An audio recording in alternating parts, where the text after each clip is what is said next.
Good evening. I hope everyone's doing well tonight. This evening we are going to read through chapter 37 of David Copperfield by Charles Dickens. This will not be a typical reading where we just read the words. We are going to stop and talk about interesting words to help you improve your vocabulary if you're learning English. So as we read through, I will stop when I think that there are phrases or words that maybe, even if you're very advanced in English vocabulary, you may not understand exactly what it means.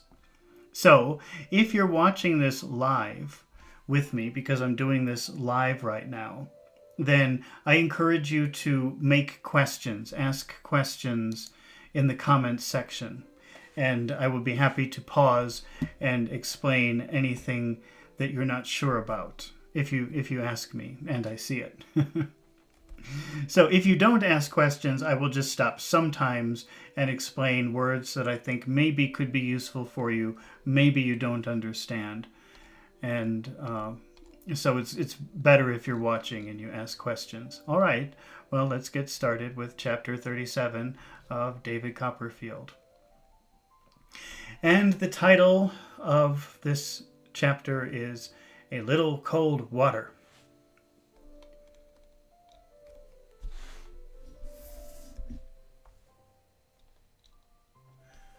My new life had just lasted for more than a week, and I was stronger than ever in those tremendous practical resolutions that I had felt the crisis required.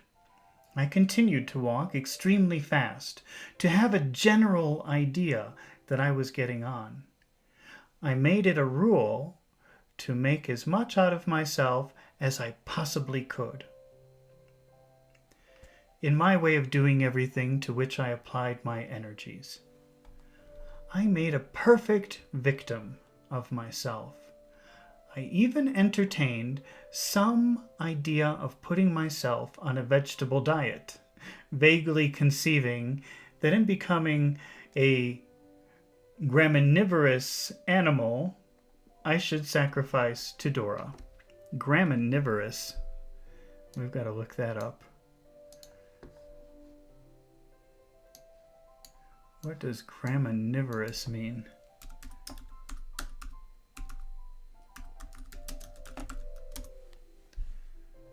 Feeding on grass, so animals who eat grass. Now, of course, you say vegetarian, but I thought that, let's see what herbivore means. Herbivore. I thought that animals that ate grass were called herbivores. Let's see, an animal that feeds on plants. So, what was that word again? Graminivorous? Graminivorous is specifically grass, but an herbivore will eat any type of plant, I guess. I guess that's the difference. Maybe that's too much information. All right. And yet, little Dora was quite unconscious of my desperate firmness. Otherwise than as my letters darkly shadowed it forth. Wait a minute, let me read that again. Otherwise, yet, as yet. That means like, not yet, not so far, as yet. So not yet, little Dora was quite unconscious of my desperate firmness. So she still doesn't know about his bad situation. Otherwise than as my letters darkly shadowed it forth. So, in other words, he's been hinting that he's in a very bad way. He doesn't have any money. He hasn't told her yet about all of this.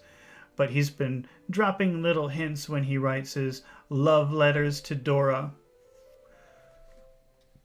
But another Saturday came, and on that Saturday evening she was to be with Miss Mills. And when Mr. Mills had gone out to his whist club, telegraphed to me in the street by a birdcage in the drawing-room middle window, I was to go there for tea. So they would wait for the father to leave the house. And when we say the coast is clear, that means it's safe. When the coast is clear, when it's safe, they would put the bird cage in the window. And that would mean that Davy can come to the house and knock on the door to meet Dora.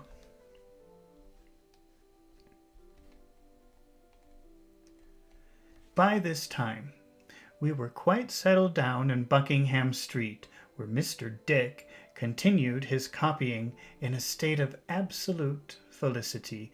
Felicity means happiness. My aunt obtained a signal victory over Mrs. Krupp by paying her off, throwing the first picture she planted on the stairs out the window, and protecting in person, up and down the staircase, a supernumerary whom she engaged from the outer world. Supernumerary? I think that means she hired someone else. But how could they be hiring servants if they don't have any money? Numerary. A present in excess of normal requisite number. A supernumerary person. Yeah, so it could be somebody who performs various different jobs. So that probably means that the aunt hired a servant.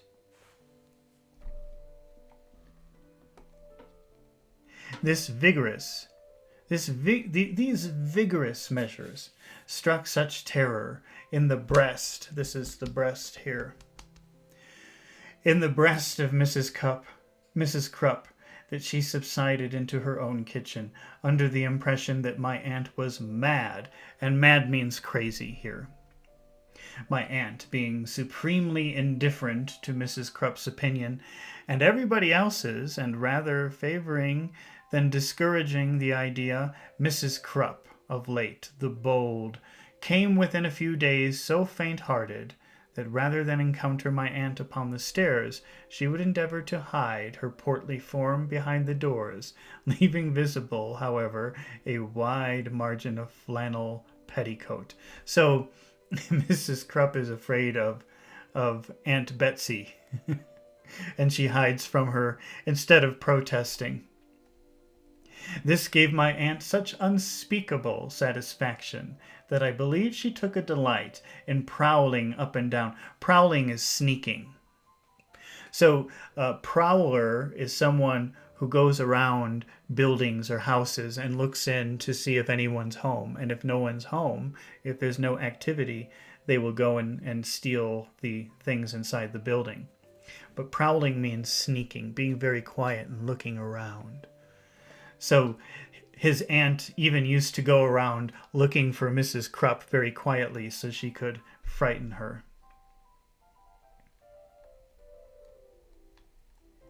With her bonnet insanely perched on top of her head at times when Mrs. Krupp was likely to be in the way. My aunt, being uncommonly neat and ingenious, made so many little improvements in our domestic arrangements that I seemed to be richer instead of poorer. Among the rest, she converted the pantry into a dressing room for me, and purchased and embellished a bedstead for my occupation, which looked as like a bookcase in the daytime, and as a bedstead could. I was the object of her constant solicitude, and my poor mother herself could not have loved me better or studied more how to make me happy. Peggotty had considered herself highly privileged in being allowed to participate in these labors, and although she still retained something of her old sentiment of awe in reference to my aunt, had received so many marks of encouragement and confidence that they were the best friends possible. But the time had now come. I'm speaking of the Saturday when I was to take tea at Miss Mill's, when it was necessary for her to return home and enter on the discharge of the duties she had undertaken in behalf of Ham. Oh, did I miss something about Peggotty?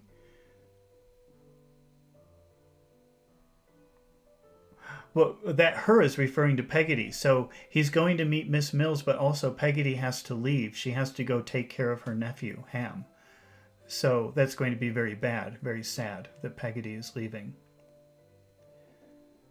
So goodbye, Barkis, said my aunt, and take care of yourself. I'm sure I never thought I could be sorry to lose you. I took Peggotty to the coach office and saw her off. She cried at parting and confided her brother to my friendship, as Ham had done. We had heard nothing of him since he went away that sunny afternoon.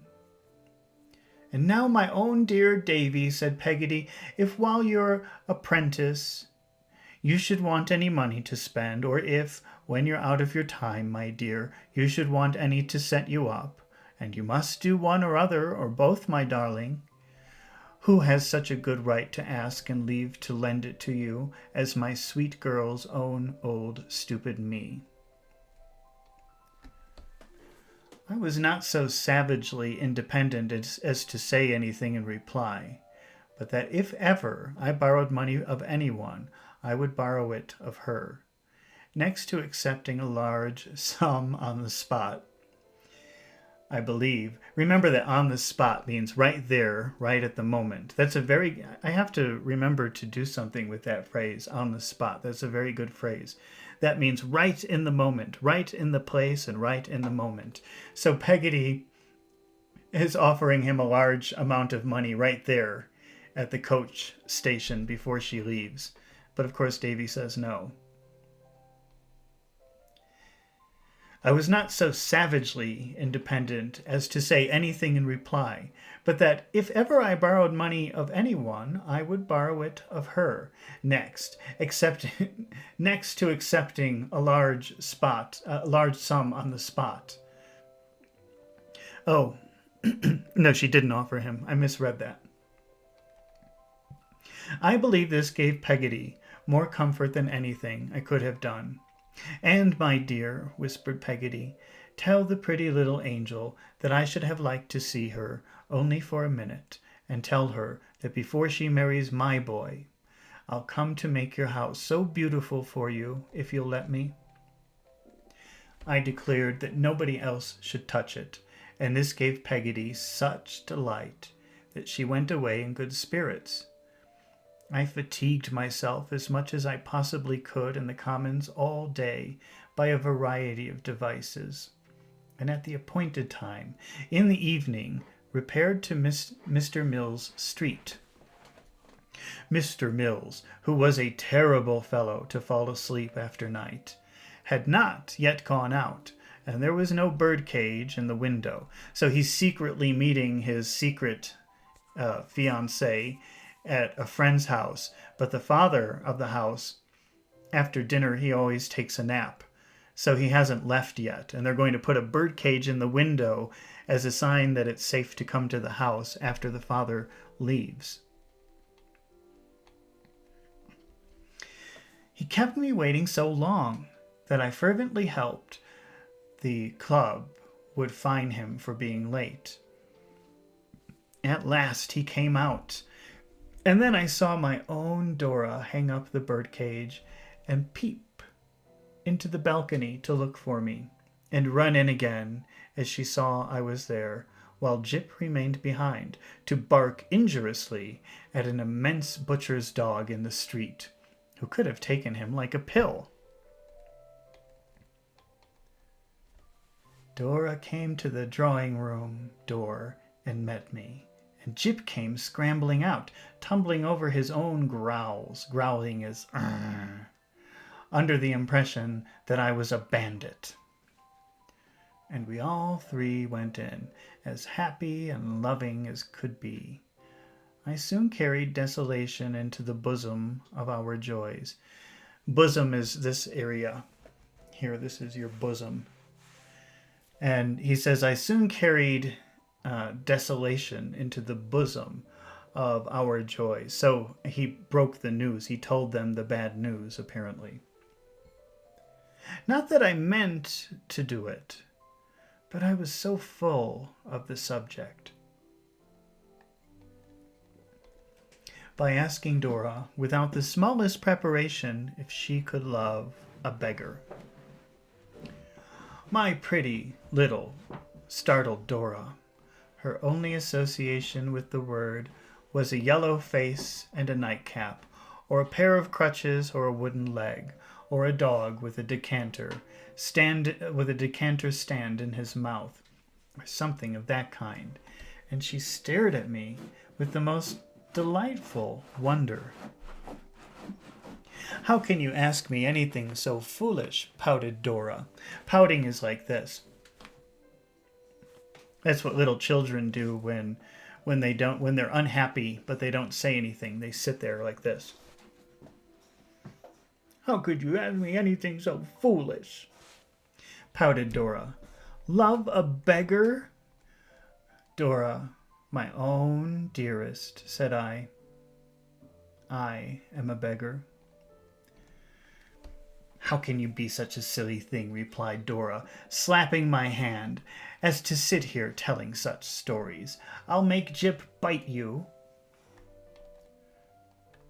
Her childish way was the most delicious way in the world to me, but it was necessary to be explicit, and I solemnly repeated, "Dora, my own life, I am your ruined David." "I declare, I'll make Jip bite you," said Dora, shaking her curls, "if you're so ridiculous." But I looked so ridiculous that Dora left off shaking her curls and laid her trembling little hand upon my shoulder, and first looked scared and anxious, and then began to cry. That was dreadful. I fell upon my knees before the sofa, caressing her and imploring her. That means like begging, imploring her not to rend my heart. But for some time, poor little Dora did nothing but exclaim, "Oh dear, oh dear," and oh, she was so frightened. And where was Julia Mills? And oh, take her to Julia Mills and go away, please, until I was beside myself. What? Take her to Julia Mills. Well, I don't know. I don't get that part. At last, after any agony of supplication and protestation, I got Dora to look at me with a horrified expression of face, which I gradually soothed. To soothe something is to calm something. So at first she looked at me, at Davy like, "Oh," but he managed to calm her. I gradually soothed her, calm down, soothe, until she was only loving, and her soft, pretty cheek was lying against mine. Then I told her with my arms clasped round her how I loved her so dearly, and so dearly how I felt it right to offer to release her from her engagement now, because now I was poor.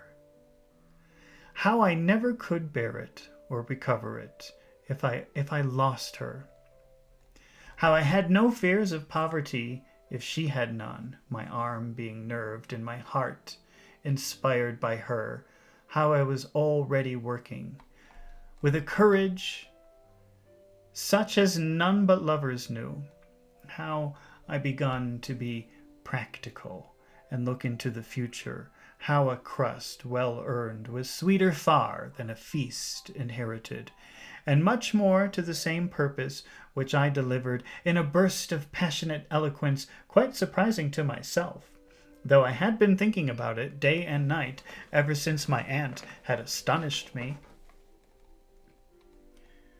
"Is your heart still mine, dear Dora?" said I rapturously, for I knew by her clinging to me that it was. "Oh, yes," cried Dora. "Oh, yes, it's all yours. Oh, don't be dreadful." "I? Dreadful? To Dora?" "Don't talk about being poor and working hard," said Dora, nestling closer to me. "Oh, don't." "My dearest love," said I, "the crust well earned." "Oh, yes, but I don't want to hear any more about crusts," said Dora. "And Jip, Must have a mutton chop every day at 12 or he'll die. I was charmed with her childish, winning way. I fondly explained to Dora that Jip should have his mutton chop with his accustomed regularity. I drew a picture of our frugal home. Frugal means being very smart with money, being very careful with money. So if this home is a frugal home, it's probably very simple, and it probably doesn't have a lot of fancy objects, just a chair for sitting and a table. So it's like being very practical or careful with money.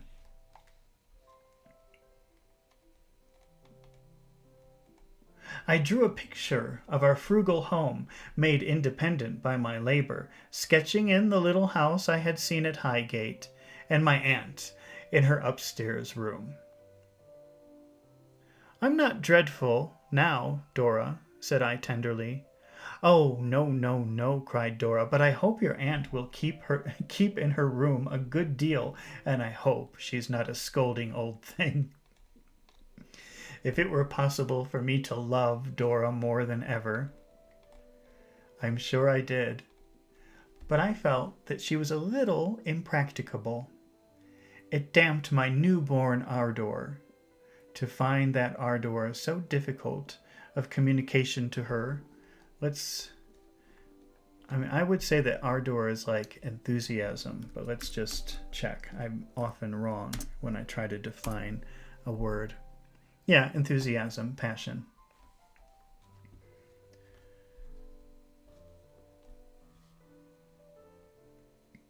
It damped my newborn ardor to find that ardor so difficult of communication to her.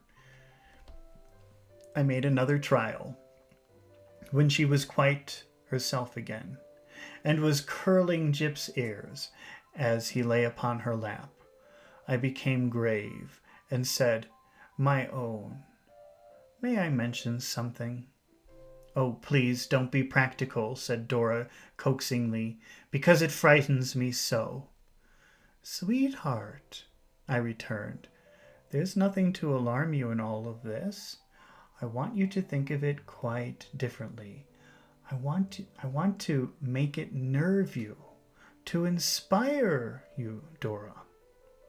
"Oh, but that's so shocking," cried Dora. "My love, no.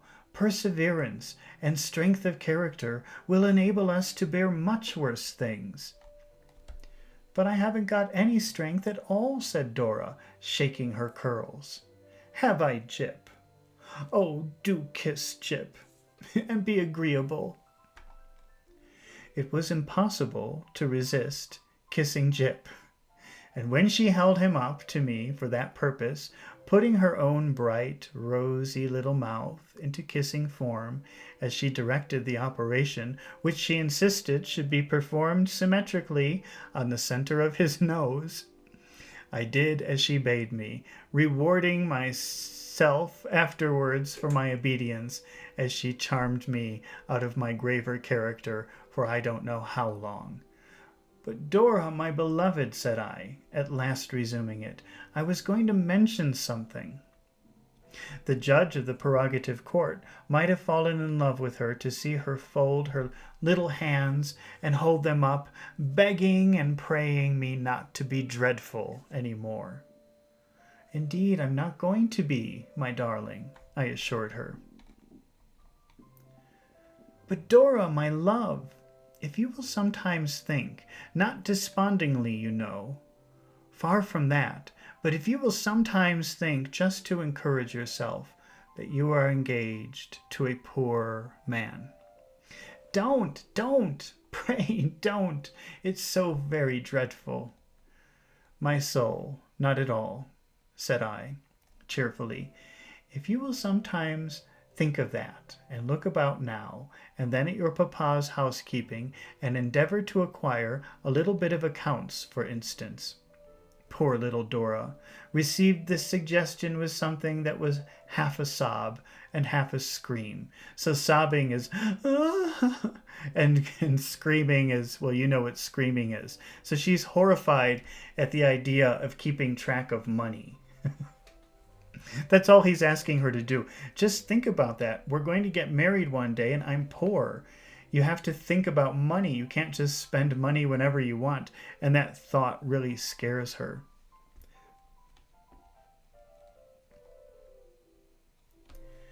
It would be so useful to us afterwards, I went on. And if you would promise me to read a little cookery book that I would send you, it would be so excellent for both of us.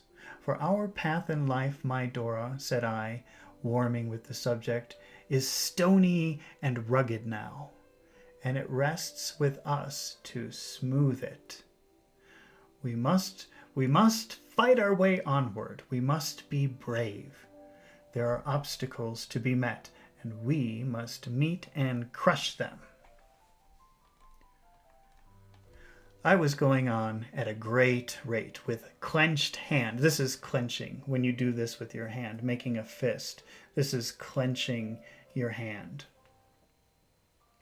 With a clenched hand and a most enthusiastic countenance. Remember, we've seen that word countenance. It means like your facial expression. Do you look happy? Do you look sad? Here, Davy looked enthusiastic. He had an enthusiastic countenance.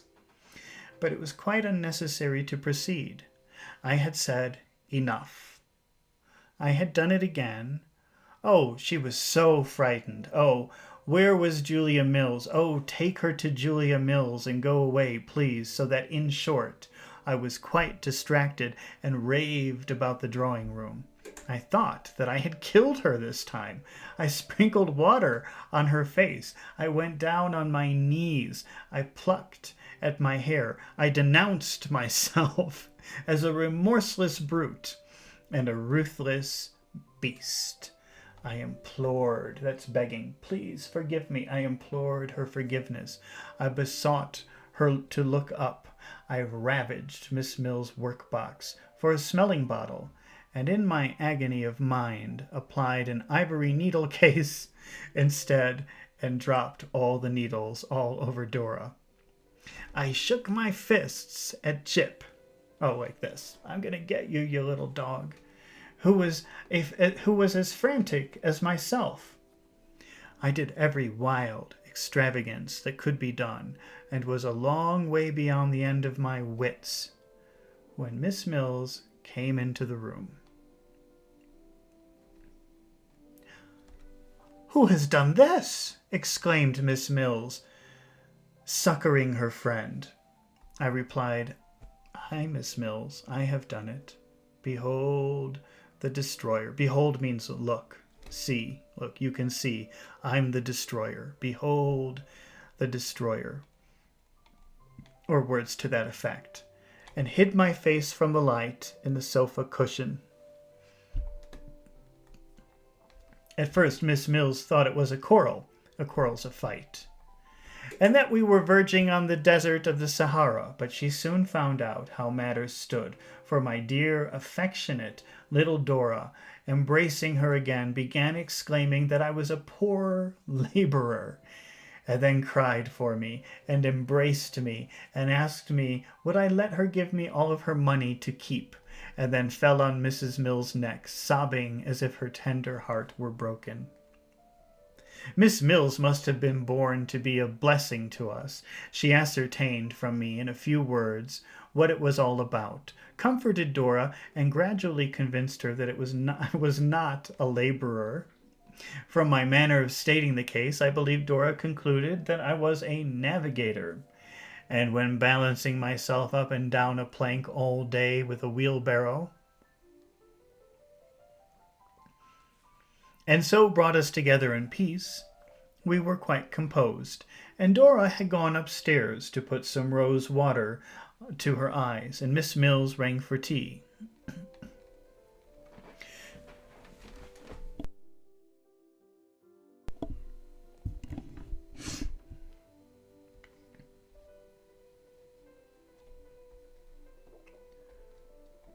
In the ensuing interval, I told Miss Mills that she was evermore my friend, and that my heart must cease to vibrate ere I could forget her sympathy. I then expounded to Miss Mills what I had endeavored so very unsuccessfully to expound to Dora. Miss Mills replied on general principles that the cottage of content was better than the palace of cold splendor, and that where love was, all was. I said to Miss Mills that this is very true, and who should know it better than I, who loved Dora with a love that never mortal had experienced yet. But on Miss Mills observing with despondency that it were well indeed for some hearts if this were so, I explained that I begged leave to restrict the observation to mortals of the masculine gender. Then I put it to Miss Mills to say whether she considered that there was or was not any practical merit in the suggestion I had been anxious to make concerning the accounts, the housekeeping, and the cookery book. So, because Dora's used to having servants. She hasn't been raised to cook or keep track of finances in the house or to clean or anything like that. So Davy's saying, well, what do you think? Do you think that was wrong of me to ask her to try to be responsible for these things in a house? Miss Mills, after some consideration, thus replied, Mr. Copperfield, I will be plain with you. Mental suffering and trial supply, in some natures, the place of years, and I will be as plain with you as if I were a lady abbess. I have no idea what that means. No, the suggestion is not appropriate to our Dora. Our dearest Dora is a favorite child of nature. She is a thing of light and airiness and joy. I am free to confess that if it could be done, it might be well, but... And Miss Mills shook her head. I was encouraged by this closing admission on the part of Miss Mills. So Miss Mills is saying, no, you can't ask Dora to keep books or to clean or to cook or anything like that. She hasn't been brought up that way, and it's not part of her character. You can't ask that from her.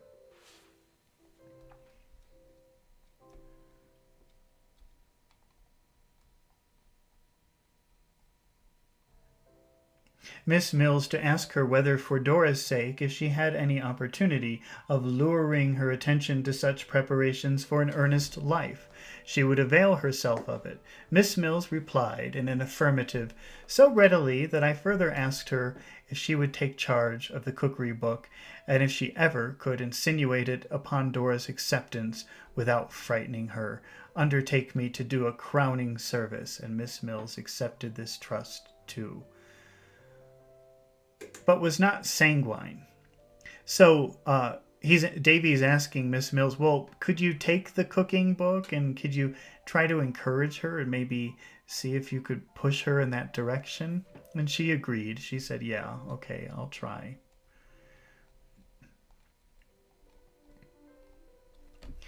And Dora returned, looking such a lovely little creature that I really doubted whether she ought to be troubled with anything so ordinary.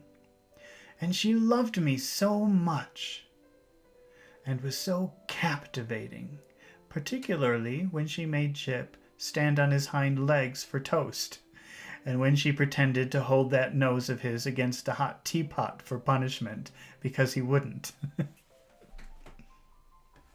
Then I felt like a sort of monster who had got into a fairy's bower when I thought of having frightened her and made her cry.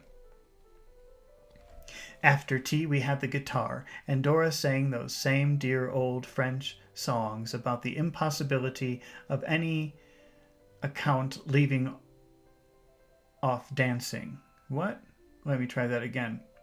After tea we had the guitar, and Dora sang those same dear old French songs about the impossibility of ever any account leaving off dancing. So an old French song about there's no way that we'll stop dancing, I guess. La, ra, la, la, ra, la, until I felt much greater monster than before.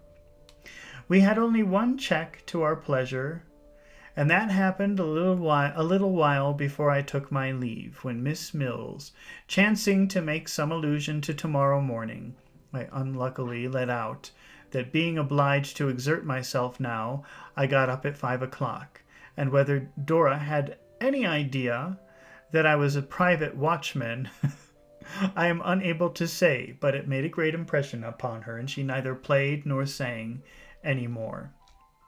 So,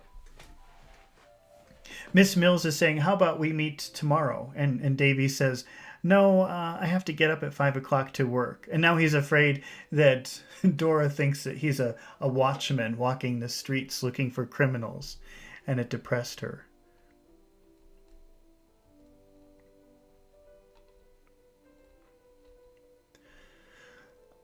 It was still in her mind when I bade her adieu. That means when I said goodbye to her. And she said to me in a pretty, coaxing way, as if I were a doll, I used to think, now don't get up at 5 o'clock, you naughty boy. It's so nonsensical. My love, I said, I have to do work. I have work to do. Well, don't do it, returned Dora. Why should you? It was impossible to say to that sweet little surprised face otherwise than lightly and playfully that we must work to live.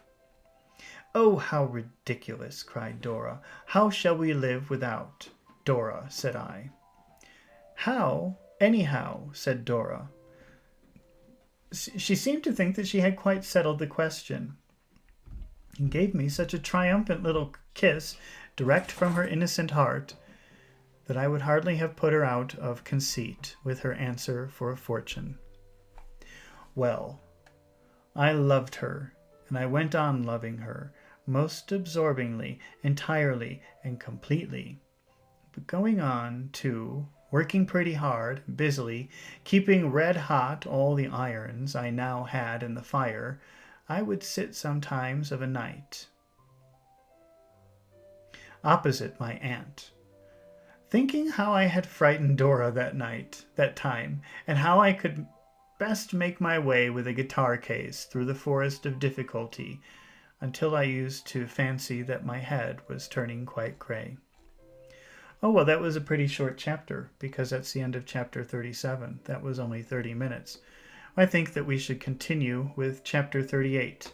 So I will be back in 1 minute. I'm just going to take a little break, a 1 minute break, and we'll read chapter 38.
Baby.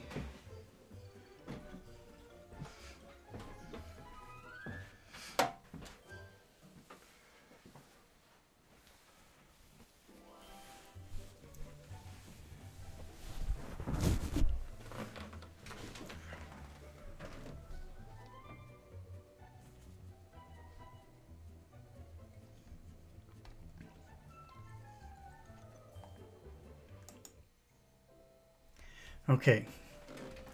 Well, let's take a look at chapter 38 of David Copperfield. A dissolution of partnership. I think that word comes from the same word as dissolve, but let me just see. Dissolution. Termination or destruction. So a partnership is destroyed.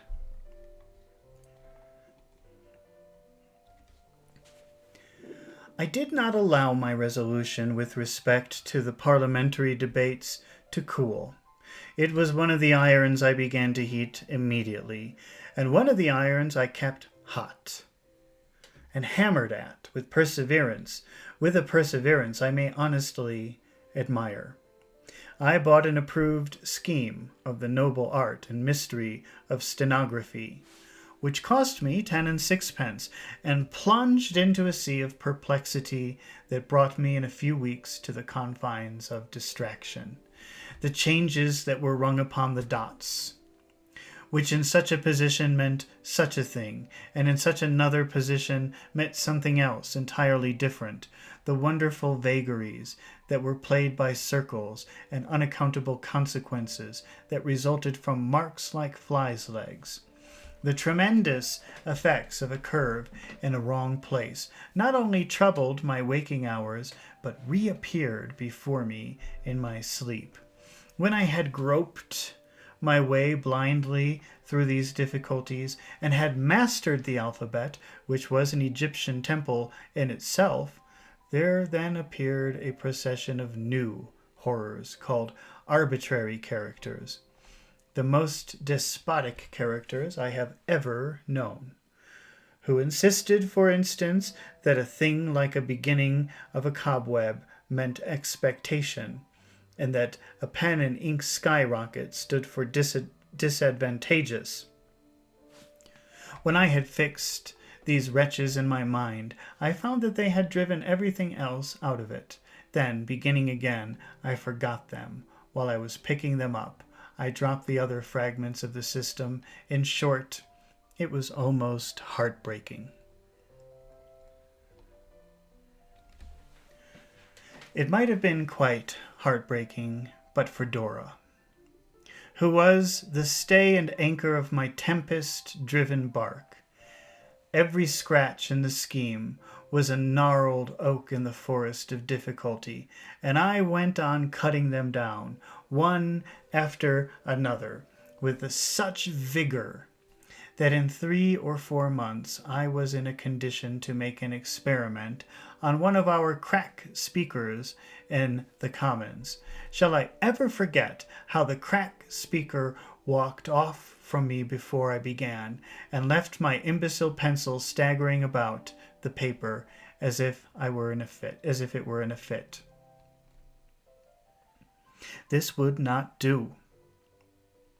It was quite clear I was flying too high, and should never have gotten on so, and should never get on so.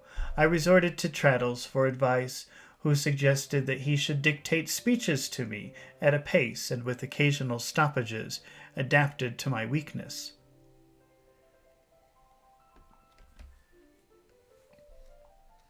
Very grateful for this friendly aid, I accepted the proposal, and night after night, almost every night for a long time, we had a sort of private parliament in Buckingham Street after I came home from the doctor's.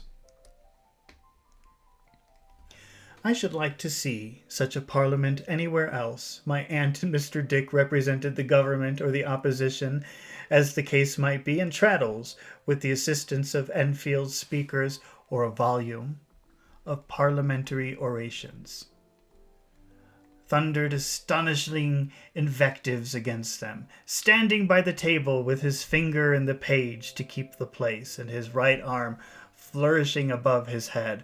Traddles, as Mr. Pitt, Mr. Fox, Mr. Sheridan, Mr. Burke, Lord Castlereagh, Viscount Sidmouth, or Mr. Canning, would work himself into the most violent heats and deliver the most withering denunciations of profligacy. Profligacy, we have to look up that word. Profligacy.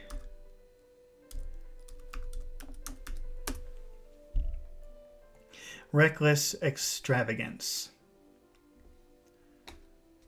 Did I say it correctly? Profligacy. Profligacy. Close enough. Let's see.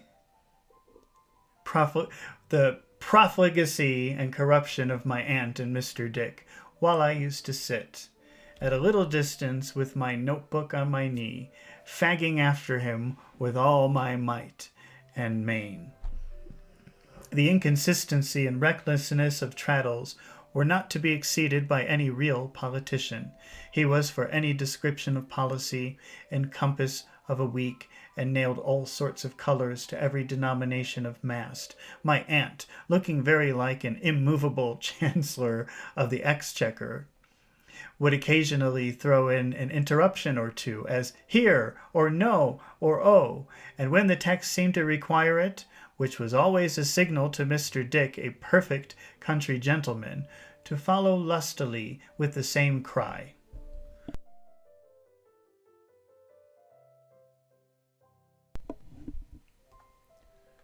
But Mr. Dick got taxed with such things in the course of his parliamentary career, and was made responsible for such awful consequences, that he became uncomfortable in his mind sometimes. I believe he actually began to be afraid he really had been doing something tending to the annihilation of the British Constitution and the ruin of the country.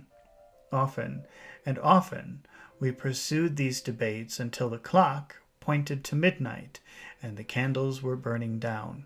The result of so much good practice was that by and by I began to keep pace with Traddles pretty well, and should have my notes been quite triumphant if I had the least idea what my notes were about.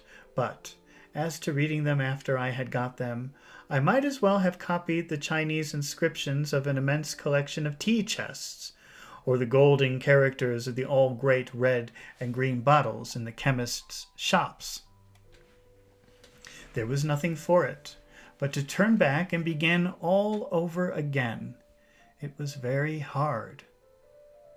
But I turned back, though with a heavy heart, and began laboriously and methodically to plod over the same tedious ground at a snail's pace, stopping to examine minutely every speck in the way, on all sides, and making the most desperate efforts to know these elusive characters by sight, wherever I met them. I was always punctual at the office, at the doctor's too, and I really did work, as the common expression is, like a cart horse. One day, when I went into the Commons as usual, I found Mr. Spenlow in the doorway, looking extremely grave, and talking to himself, as he was in the habit of complaining of the pains in his head. He had naturally a short throat, and I do seriously believe he overstretched himself.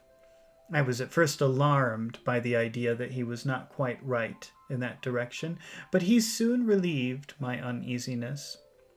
Instead of returning my good morning with his usual affability, that's like friendliness,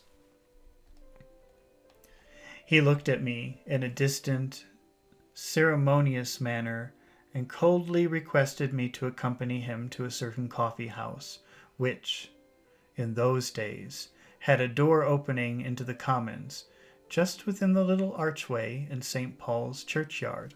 I complied, in a very uncomfortable state, and with a warm, soothing all over me, as if my apprehensions were breaking out into buds, when I allowed him to go on a little before on account of the narrowness of the way.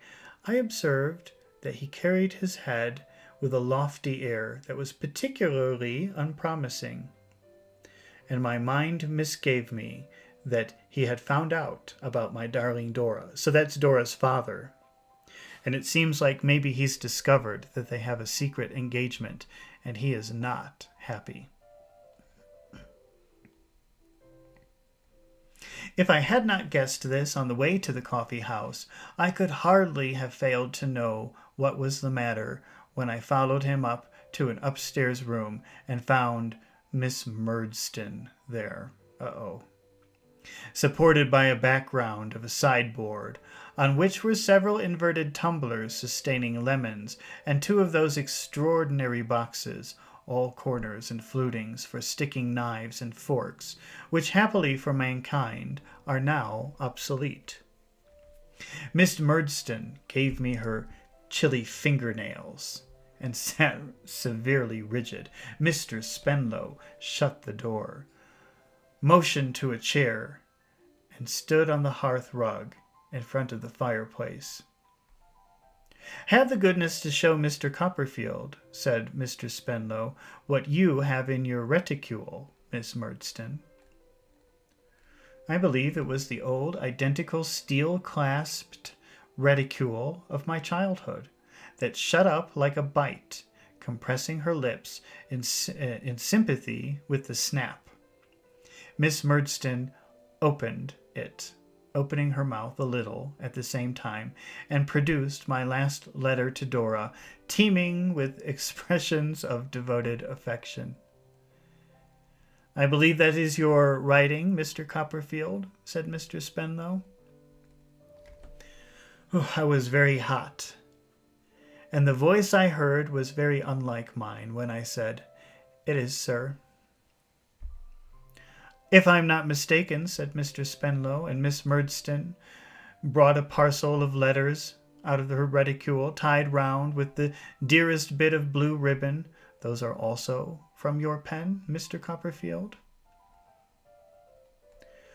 I took them from her with a most desolate sensation, and glancing at such phrases at the top as my ever dearest and own Dora, my best beloved angel, my blessed one for ever, and the like, blushed deeply and inclined my head. "No, thank you," said Mr. Spenlow coldly, as I mechanically offered them back to him. "I will not deprive you of them, Miss Murdstone. Be so good as to proceed." That gentle creature, after a moment's thoughtful survey of the carpet, delivered herself with much dry unction as follows. "I must confess to having entertained my suspicions of Miss Spenlow in reference to David Copperfield for some time. I observed Miss Spenlow and David Copperfield when they first met, and the impression made upon me was not agreeable. The depravity of the human heart is such—" "You will oblige me, ma'am," interrupted Mr. Spenlow, "by confining yourself to the facts." Miss Murdstone cast down her eyes, shook her head, as if protesting against this unseemly interruption, and with frowning dignity resumed. "Since I am to confine myself to the facts, I will state them as dryly as I can. Perhaps that will be considered an acceptable course of proceeding. I have already said, sir, that I have had my suspicions of Miss Spenlow in reference to David Copperfield for some time. I have frequently endeavored to find decisive corroboration of those suspicions, but without effect. I have therefore forborne to mention them to Miss Spenlow's father," looking severely at him, "knowing how little disposition there usually is in such cases to acknowledge the conscientious discharge of duty." Mr. Spenlow seemed quite cowed by the gentlemanly sternness of Miss Murdstone's manner, and deprecated her severity with a conciliatory wave of his hands. Even Mr. Spenlow's like, "Calm down, lady." "On my return to Norwood, after the period of absence occasioned my brother's marriage," pursued Miss Murdstone in a disdainful voice. The disdain is like hate. "And on the return of Miss Spenlow from her visit to her friend, Miss Mills, I imagined that the manner of Miss Spenlow gave me greater occasion for suspicion than before. Therefore, I watched Miss Spenlow closely." Dear tender little Dora, so unconscious of this dragon's eyes. "Still," resumed Miss Murdstone, I found no proof until last night. It appeared to me that Miss Spenlow received too many letters from her friend Miss Mills, but Miss Mills, being her friend with her father's full concurrence, another telling blow at Mr. Spenlow, was not for me to interfere, if I may not be permitted to allude to the natural depravity of the human heart. At least I must be permitted so far to refer to misplaced confidence. Mr. Spenlow apologetically murmured his assent. Last evening, after tea, pursued Miss Murdstone, I observed the little dog starting, rolling, and growling about the drawing-room, worrying something. I said to Miss Spenlow, Dora, what is it that dog has in his mouth? It's paper. Miss Spenlow immediately put her hand to her frock, gave a sudden cry, and ran to the dog. I interposed and said, Dora, my love, you must permit me. Oh, Jip, miserable spaniel, this wretchedness then was your work. Miss Spenlow endeavors like try. Miss Spenlow endeavored, said Miss Murdstone, to bribe me with kisses, work-boxes, and small articles of jewelry. That, of course, I pass over. The little dog retreated under the sofa. On my approaching him, it was with great difficulty dislodged from the fire irons. To dislodge something is, if something is stuck somewhere, that means it is lodged somewhere. So to dislodge something is to take something that's stuck. So she's trying to get that letter, but it's stuck under the couch, under the sofa. Even when dislodged, he still kept the letter in his mouth. Oh, dislodged. So the letter was in his mouth, and she was trying to open his mouth to take the letter out. And on my endeavoring to take it from him, at the imminent risk of being bitten, he kept it between his teeth, so pertinaciously as to suffer himself to be held suspended in the air by means of the document. So Jip wouldn't let go of the letter. So when she picked up the letter, Jip was hanging from the letter.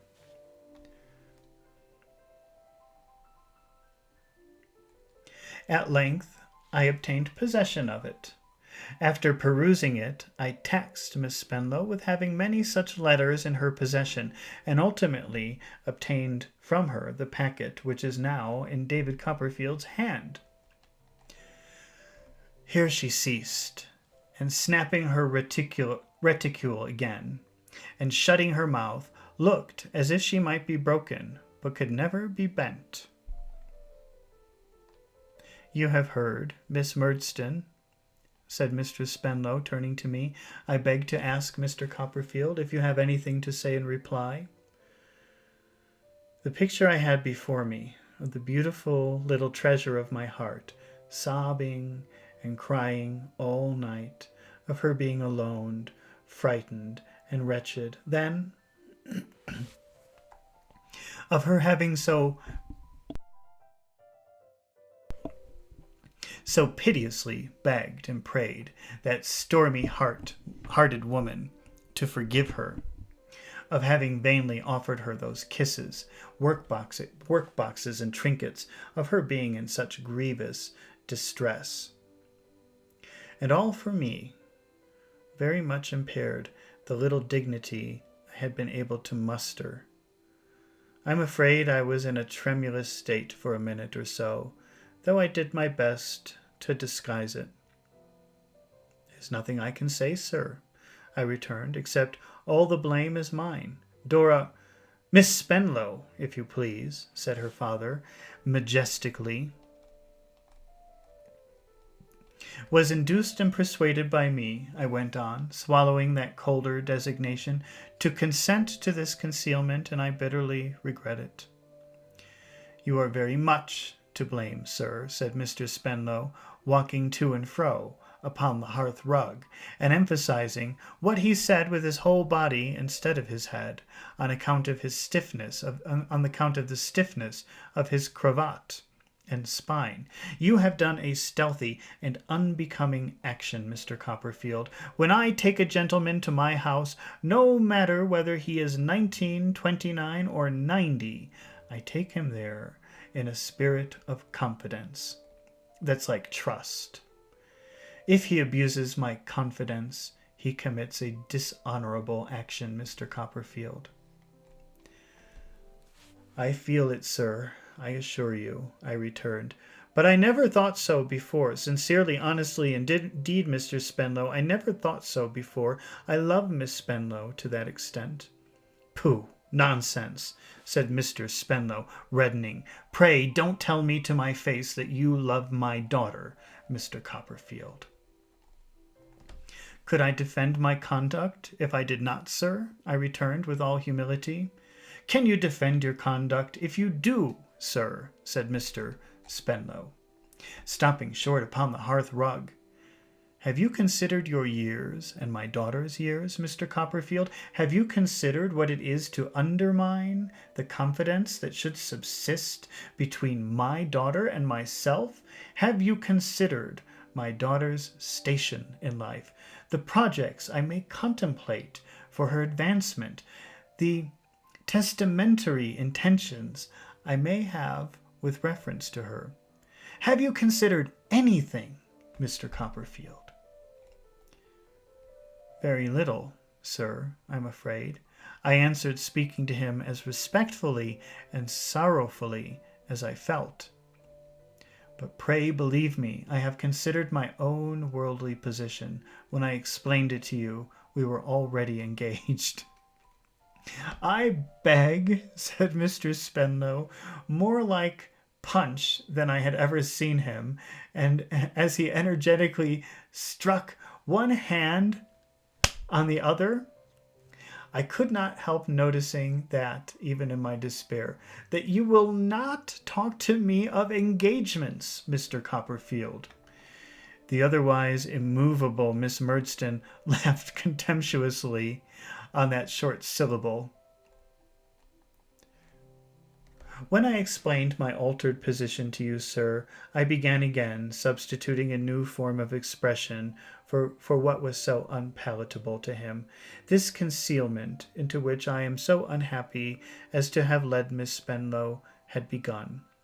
Since I have been in that altered position, I have strained every nerve, I have exerted every energy to improve it. I am sure I shall improve it in time. Will you grant me time, any length of time? We are so young, sir." "You are right," interrupted Mr. Spenlow, nodding his head a great many times and frowning very much. "You are both very young. It's all nonsense. Let there be an end to the nonsense. Take away those letters and throw them in the fire. Give me Miss Spenlow's letters to throw in the fire, and although our future intercourse must, you are aware, be restricted to the commons here, we will agree to make no further mention of the past. Come, Mr. Copperfield, you don't want sense, and this is a sensible course." No, I couldn't think of agreeing to it. I was very sorry, but there was a higher consideration than sense. Love was above all earthly considerations. And I loved Dora to idolatry, and Dora loved me. I didn't exactly say so. I softened it down as much as I could, but I implied it, and I was resolute upon it. I don't think I made myself very ridiculous, but I know I was resolute. "Very well, Mr. Copperfield," said Mr. Spenlow, "I must try my influence with my daughter." Miss Murdstone, by an excessive sound, a long drawn respiration, which was neither a sigh nor a moan, but was like both, gave it as her opinion that he should have done this at the first. "I must try," said Mr. Spenlow, confirmed by his support, "my influence with my daughter. Do you decline to take those letters, Mr. Copperfield? For I have laid them on the table." Yes, I told him, I hoped he would not think me wrong, but I couldn't possibly take them from Miss Murdstone. Nor from me? Said Mr. Spenlow. No, I replied, with the profoundest respect, nor from him. Very well, said Mr. Spenlow, a silence succeeding. I was undecided whether to go or stay. At length I was moving quietly towards the door with the intention of saying that perhaps I should consult his feelings best by withdrawing, when he said, with his hands in his coat pockets, into which it was much as he could do to get them, and with what I should call, upon the whole, a decidedly pious air, "You are probably aware, Mr. Copperfield, that I am not altogether destitute of worldly possessions, and that my daughter is my nearest and dearest relative." I hurriedly made him a reply to that effect, that I hoped the error into which I had been betrayed by the desperate nature of my love did not induce him to think me a mercenary too. I don't allude to the matter in that light, said Mr. Spenlow. It would be better for yourself and all of us if you were mercenary, Mr. Copperfield. I mean, if you were more discreet and less influenced by all this youthful nonsense. No, I merely say, with quite another view, that you are probably aware I have some property to bequeath to my child. I certainly suppose so.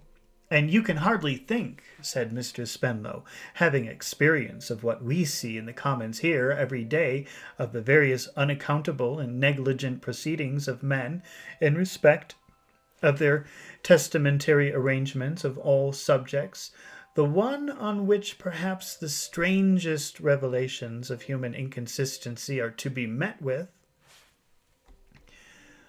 but that mine are made. I inclined my head in acquiescence. That just means I agreed. I should not allow, said Mr. Spenlow, with an evident increase of pious sentiment, and slowly shaking his head, he poised himself upon his toes and heels alternatively. So he was going like this, standing. These are his feet, toes, heels. He's rocking back and forth. My suitable provision for my child to be influenced by a piece of youthful folly like the present. It is mere folly, mere nonsense. In a little while it will weigh lighter than any feather, but I might, if this silly business were not completely relinquished altogether, be induced in some anxious moment to guard her from, and surround her with protections against the consequences of any foolish step in the way of marriage. Now, Mr. Copperfield, I hope that you will not render it necessary for me to open, even for a quarter of an hour, that closed page in the book of life, and unsettle, even for a quarter of an hour, grave affairs long since composed. So he's threatening, well, maybe I can't stop you, but if you continue with this, then if she marries you, I won't give her any of my money. She'll be poor. I think that's what he's saying. It's a little bit complicated. Because it seems like they're referring to something else, but I'm not sure what that is. There was a serenity, a tranquility, a calm sunset air about him, which quite affected me. He was so peaceful and resigned, clearly had his affairs in such perfect train, and so systematically wound up, that he was a man to feel touched in the contemplation of.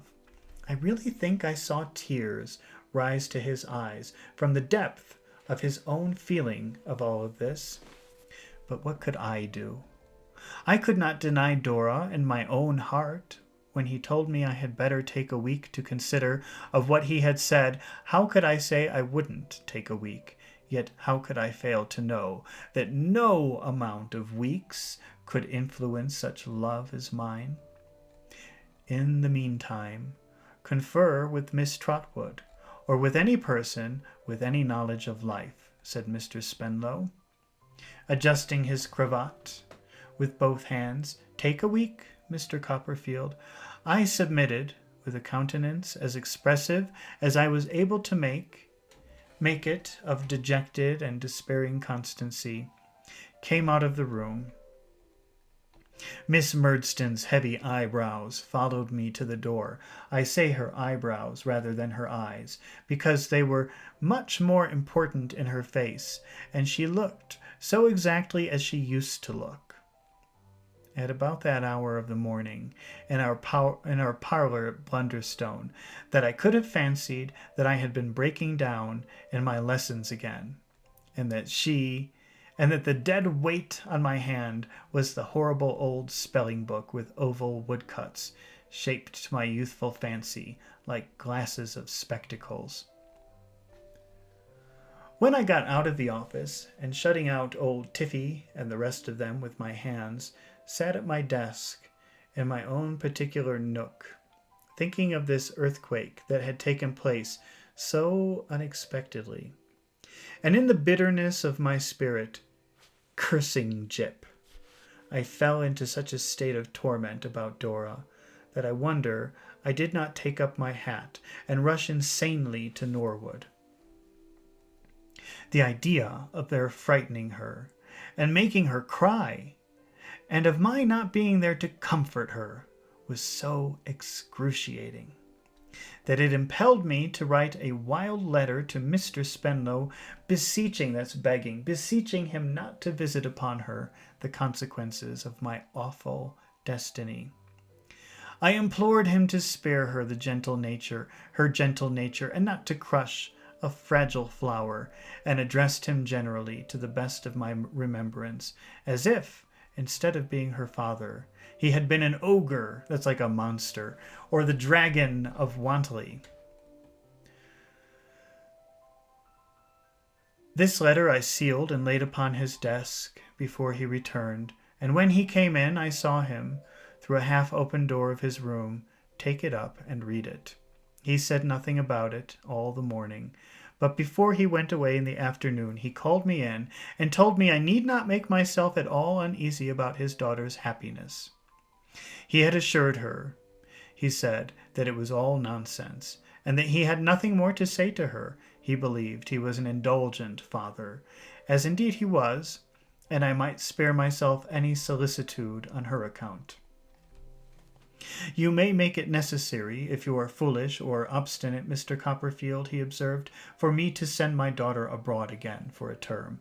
But I have a better opinion of you. I hope you will be wiser than that in a few days.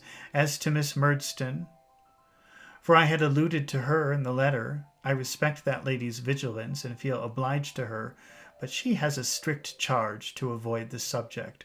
All I desire, Mr. Copperfield, is that it should be forgotten. All you have got to do, Mr. Copperfield, is to forget it." All in the note I wrote to Miss Mills. I bitterly quoted this sentiment. All I had to do, I said, with gloomy sarcasm, was to forget Dora. That was all. And what was that? I entreated Miss Mills to see me that evening. If it could not be done with Mr. Mills' sanction and concurrence, I besought her a clandestine interview in the back kitchen where Mangle was. I informed her that my reason for tottering on its tottering on its throne, and only she, Miss Mills, could prevent its being deposed. I signed myself hers distractedly, and I couldn't help feeling, while I read this composition over before sending it by a porter, that it was something in the style of Mr. Micawber.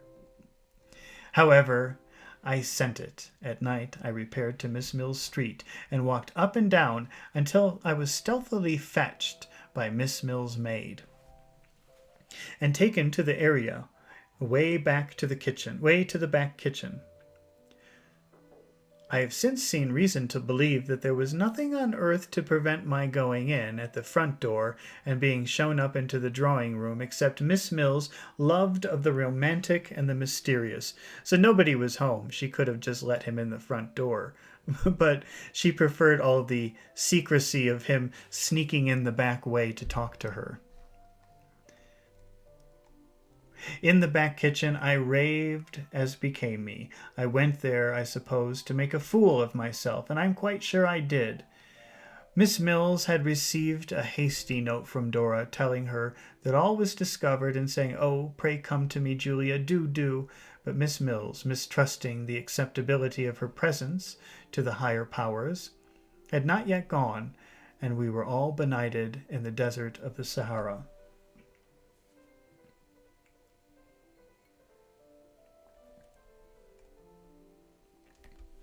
Miss Mills had a wonderful flow of words, and liked to pour them out. I could not help feeling, though she mingled her tears with mine, that she had a dreadful luxury in our afflictions. So she likes the drama. She's very nice and she's helped them a lot, but she's really into the drama. She enjoys the drama of all of this.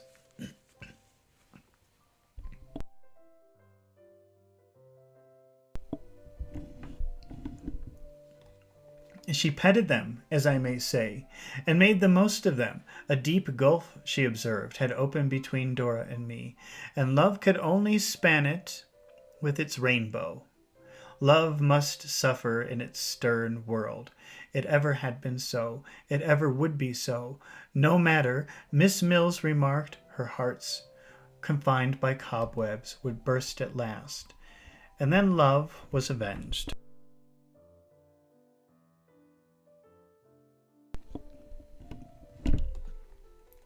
This was a small consolation. But Miss Mills wouldn't encourage fallacious hopes. She made me much more wretched than I was before, and I felt and told her with the deepest gratitude that she was indeed a friend. And we resolved that she should go to Dora the first thing in the morning, and find some means of assuring her, either by looks or words, of my devotion and misery. We parted, overwhelmed with grief, and I think Miss Mills enjoyed herself completely. I confided all to my aunt when I got home, and in spite of all she could say to me, went to bed despairing. I got up despairing, and went out despairing. It was Saturday morning, and I went straight to the Commons. I was surprised, when I came within the sight of our office door, to see the ticket porters standing outside talking together, and some half-dozen stragglers gazing at the windows, which were shut up. I quickened my pace, and passing among them, wondering at their looks, went hurriedly in. The clerks were there, but nobody was doing anything. Old Tiffy, for the first time in his life, I should think, was sitting on somebody else's stool, and had not hung up his hat. "This is a dreadful calamity, Mr. Copperfield," said he, as I entered. "What is?" I exclaimed. "What's the matter?" "Don't you know?" cried Tiffy, all the rest of them coming round me. "No," said I, looking from face to face. "Mr. Spenlow," said Tiffy. "What about him?" "Dead." I thought it was the office reeling, and not I, as one of the clerks caught hold of me. They sat me down in a chair, untied my neckcloth, and brought me some water. I have no idea whether this took any time. "Dead?" said I. "He dined in town yesterday, and drove the phaeton by himself," said Tiffy, "having sent his own groom home by the coach, as he sometimes did, you know. Well, the phaeton went home without him. The horses stopped at the stable gate. The man went out with a lantern. Nobody in the carriage. Had they run away?" "They were not hot," said Tiffy, putting on his glasses. "No hotter, I understand, than they would have been. Going down the usual place, the reins were broken, but they had been dragging on the ground. The house was roused up directly, and 3 of them went out along the road, and they found him a mile off."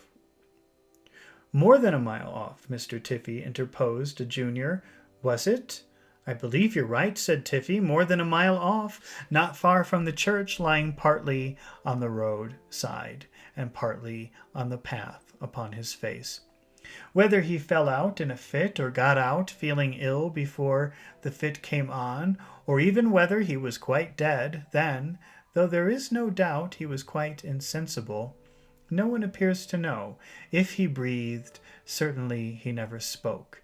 Medical assistance was got as soon as possible, but it was quite useless. I cannot describe the state of mind into which I was thrown by this intelligence, the shock of such an event happening so suddenly, and happening to one with whom I had been in any respect at variance, the appalling vacancy in the room he had occupied so lately, where his chair and table seemed to wait for him, and his handwriting of yesterday was like a ghost, the indefinable impossibility of separating him from the place and the feeling when the door opened as if he might come in, the lazy hush and rest there was in the office, and the insatiable relish with which our people talked about it. You know, that word relish means to enjoy something. If you relish something, it means you enjoy it. And so everybody in the office is talking about this horrible thing that happened. Mr. Spenlow has died, and everybody's talking about it with relish. They're enjoying this drama. They're all drama queens. Even in the office, they're drama queens.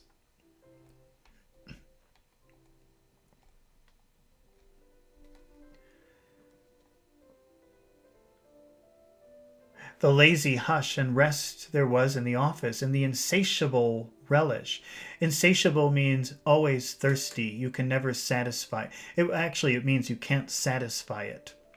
So an insatiable relish. There's no way to satisfy the enjoyment they were having doing this, with which our people talked about it. And other people came in and out all day and gorged themselves with the subject. This is easily intelligible to anyone. What I cannot describe is how in the innermost recess of my own heart I had a lurking jealousy even of death, how I felt as if its might would push me from my ground into Dora's thoughts, how I was, in a grudging way, I have no words for, envious of her grief, how it made me restless to think of her weeping to others, or being consoled by others, how I was grasping avaricious wish to shut out everybody from her but myself, and be all in all to her at the unseasonable time of all times. In the trouble of this state of mind, not exclusively my own, I hope, but known to others, I went down to Norwood that night, and finding from one of the servants, when I made my inquiries at the door, that Miss Mills was there, got my aunt to direct a letter to her, which I wrote. I deplored the untimely death of Mr. Spenlow most sincerely, and shed tears in doing so. I entreated her to tell Dora, if Dora were in a state to hear it, that he had spoken to me with the utmost kindness and consideration, and had coupled nothing but tenderness, not a single or reproachful word with her name. I know I did this selfishly, to have my name brought before her, but I tried to believe it was an act of justice to his memory. Perhaps I did believe it. My aunt received a few lines the next day in reply, addressed outside to her, within to me. Dora was overcome by grief, and when her friend had asked her, should she send her love to me, had only cried. And she was always crying, oh, dear papa, oh, poor papa, but she had not said no, and that I made the most of it. Mr. Jorkins, who had been at Norwood since the occurrence, came to the office a few days afterwards. He and Tiffy were closeted together for some few moments, and then Tiffy looked out of the door and beckoned me. Beckoning is when you do this with your hands. Come here. Come over here. You can beckon with words, but when somebody just says that they were beckoning me, it's usually with the hands. Come here. Come over here. This is beckoning. Oh, said Mr. Jorkins, Mr. Tiffy and myself, Mr. Copperfield, are about to examine the desks, the drawers, and other such repositories of the deceased. with the view of sealing up his private papers and searching for a will. There's no trace of any elsewhere. It may be as well for you to assist us, if you please." I had been in agony to obtain some knowledge of the circumstances in which my Dora would be placed, as in whose guardianship and so forth, and this was something towards it. We began to search at once, Mr. Jorkins unlocking the drawers and desks, and we all taking out the papers. The office papers were placed on one side, and the private papers, which were not numerous, on the other. I wonder if Davy's letter is still there. We were very grave, and when we came to a stray seal or pencil case or ring or any little article of that kind which we associated personally with him, we spoke very low. We had sealed up several packets and were still going on dustily and quietly when Mr. Jorkins said to us, applying exactly the same words to his late partner as to his late partner had applied to him. Mr. Spenlow was very difficult to move from the beaten track. You know what he was. I am disposed to think he had made no will. "Oh, I know he had," said I. They both stopped and looked at me. "On the very day when I last saw him," said I, "he told me that he had, and that his affairs were long since settled." Mr. Jorkins and old Tiffy shook their heads with one accord. "That looks unpromising," said Tiffy. "Very unpromising," said Mr. Jorkins. "Surely you don't doubt," I began. "My good Mr. Copperfield," said Tiffy, laying his hand upon my arm and shutting up both his eyes as he shook his head, "if you had been in the Commons as long as I had, you would know that there is no subject on which men are so inconsistent and so little to be trusted." "Why, bless my soul, he made that very remark," I replied persistently. "I should call that almost final," observed Tiffy. "My opinion is, no will." It appeared a wonderful thing to me, but it turned out that there was no will. He had never so much as thought of making one, so far as his papers afforded any evidence, for there was no kind of hint, sketch, or memorandum of any testamentary intention whatever. What was scarcely less astonishing to me was that his affairs were in a most disordered state. So he's very disorganized. This is a man who is dealing with wills and deaths and who gets what. He's a lawyer who deals with this, and he hasn't left a will for his daughter. And all of his personal affairs are very disorganized. What was scarcely less astonishing to me was that his affairs were in a most disordered state. It was extremely difficult, I heard, to make out what he owed, and what he had paid, or what he had, or what he died possessed, or of what he died possessed. It was considered likely that for years he could have had no clear opinion on these subjects himself.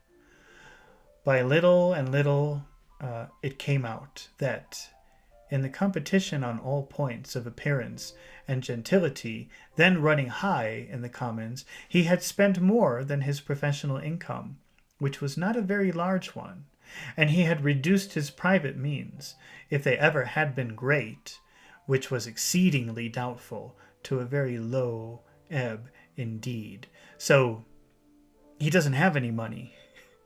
He put on a big show for everyone. He rented a big house and had big parties and dressed very nicely, but he didn't have any money. There's no money. It's all gone. Poor Dora.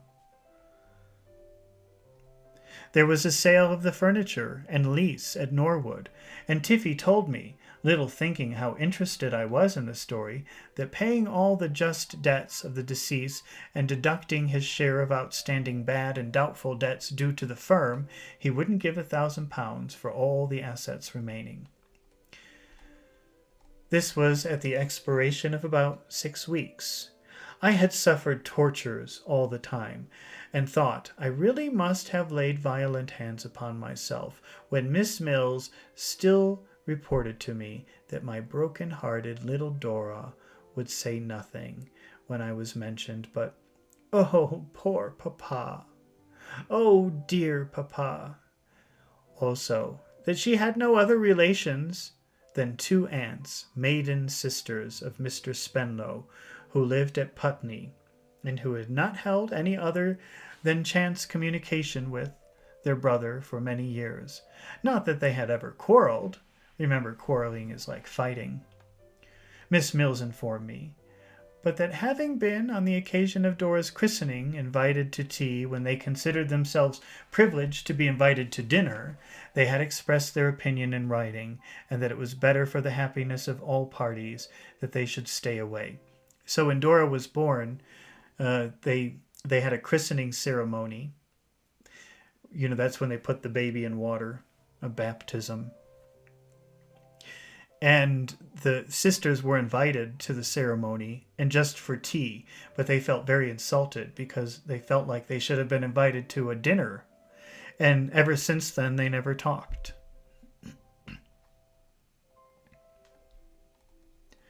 Since which they had gone their road, and their brother had gone his.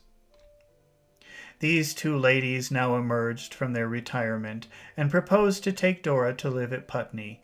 Dora, clinging to them both and weeping, exclaimed, "Oh, yes, aunts, please take Julia Mills and me and Jip to Putney." So they went, and very soon after the funeral. How I found time to haunt Putney, I'm sure I don't know, but I contrived, by some means or other, to prowl. Remember, prowling is sneaking around. To prowl about the neighborhood pretty often. Miss Mills, for the more exact discharge of the duties of friendship, kept a journal, and she used to meet me sometimes on the common and read it, or, if she had not time to do that, lend it to me. How I treasured up the entries, of which I subjoin a sample. Monday, my sweet D, still much depressed. So this is her best friend, Miss Mills, keeping a journal so that she can go to Davy later and explain all the things happening with Dora, who is D. My sweet D, still much depressed, headache, called attention to J is Jip, as being beautifully sleek. D fondled J. Fondling is touching like this. So she's got her little dog, Jip. Associations thus awakened open floodgates of sorrow. Rush of grief admitted. Our tears the dewdrops of the heart. J.M. Tuesday, D, weak and nervous, beautiful in pallor. Do we not remark this in moon likewise? J.M. D, J.M. and J took airing in a carriage, J looking out the window and barking violently at dustmen, occasioned smile to overspread features of D. Of such slight links as chain of life composed, J.M. So, her friend is loving all this drama, and she's even making these little observations that she thinks are very deep.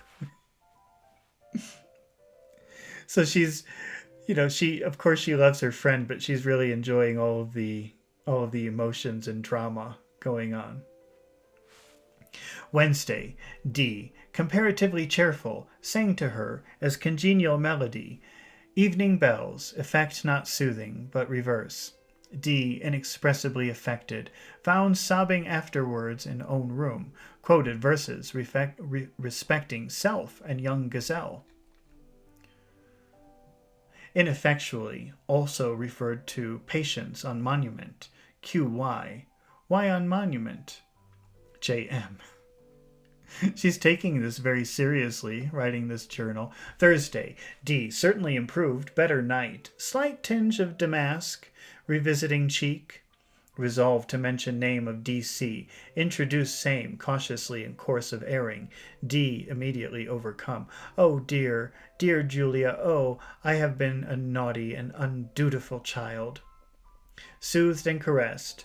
drew ideal picture of D.C. on verge of tomb.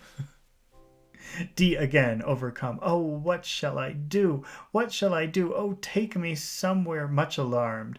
Fainting of D, glass of water from public house. Poetical affinity, checkered sign on doorpost, checkered human life. Alas. Friday, day of incident, man appears in kitchen with blue bag for ladies' boots left out to heel. Cook replies, no such orders. Man argues point. Cook withdraws to inquire, leaving man alone with J. On Cook's return, man still argues point, but ultimately goes. J missing, D distracted, information sent to police. Man to be identified by broad nose and legs like balustrades of bridge. Search made in every direction. So this man came to demand a bill at their house. And the aunt said, we don't owe you money. What are you talking about?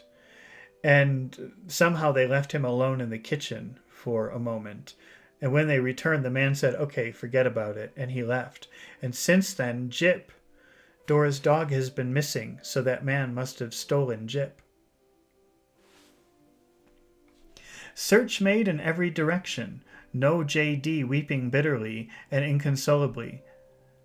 Renewed reference to young gazelle. Appropriate, but unavailing. Towards evening, strange boy calls, brought into parlor, broad nose. But no balustrades, says he wants £1, and knows a dog, declines to explain further. Though much pressed, pound being produced by D takes cook to little house, where J alone tied up to leg of table, joy of D who dances round J. While he eats his supper, emboldened by this happy change, mention D.C. upstairs.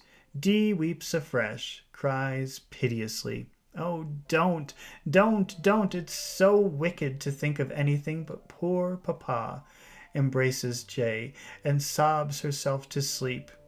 Must not D.C. confine himself to broad pinions of time? J.M. Miss Mills and her journal were my sole consolation at this period. To see her, who had seen Dora but a little while before, no trace the initial letter of Dora's name through her sympathetic pages, to be made more and more miserable by her, were my only comforts. I felt as if I had been living in a palace of cards which had tumbled down, leaving only Miss Mills and me among the ruins. I felt as if I had some grim enchanter had drawn a magic circle around an the innocent goddess of my heart, which nothing indeed but those same strong pinions, capable of carrying so many people over so much, would enable me to enter. All right, well, that is the end of chapter 38 of David Copperfield by Charles Dickens. So next time we will read chapter 39. Wickfield and Heap. This is going to be interesting. So I think I'll probably be reading this chapter tomorrow night at the same time as today. Thank you for joining, and I hope to see you tomorrow when we read through chapter 39. Wickfield and Heap.